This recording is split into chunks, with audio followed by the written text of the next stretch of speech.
Marion Barasa, KTN.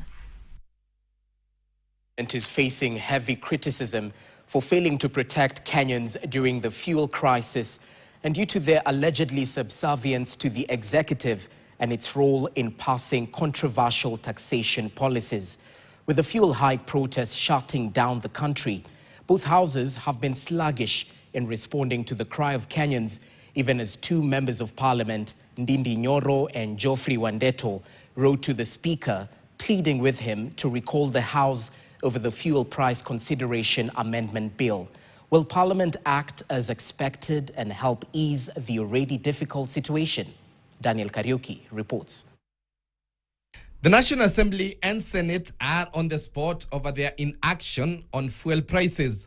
The National Assembly is on recess, but an attempt by two legislators to tackle this issue by recalling the House has fell on deaf ears. On May 15th, Kiharu MP Ndindi Nyoro wrote to National Assembly Speaker Moses Wetangula and the Clerk of the House seeking to recall the House in a bid to amend legislation to ease fuel costs. Nyoro seeking to cushion Kenyans from the high cost of living.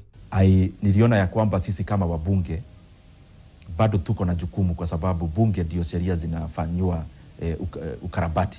My intention is to reduce the VAT in fuel by making all fuel products tax exempt. That is reducing from 8 shillings to 0.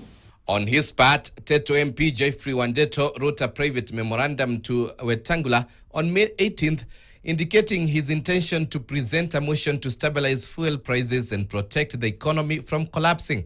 But the speakers, Moses Wetangula of the National Assembly and Amason Kingi of the Senate, have been too busy campaigning for President William Ruto's re-election. Wetangula has not recalled the House, but has attended various meetings, including in Nyandarua, where he lectured the Mount Kenya region to reduce their political emotions. Anataka kuomba tuteremushe siasa ya hasira, tupendane. Jamii yenu ina bahati kubwa, umetupatia marais watatu. His Senate counterpart accompanied President William Ruto Thursday in Mombasa during the issuance of title deeds. Kwa sababu umetupatia bega la kuegemea wakati huu mgumu kama wapwani, kura ya mwakani sisi wapwani tutakuangalia na jicho la upendo. Gladys Bose, the Deputy Speaker in the National Assembly, has already admitted that it is in Parliament that is primarily responsible for the country's high fuel prices. And we want to ask the international community to keep an eye on Kenya, because Parliament has been captured, the opposition has been neutered. Due to its inadequacies, political analysts have called out Parliament for failing Kenyans. Is basically a mannerless parliament.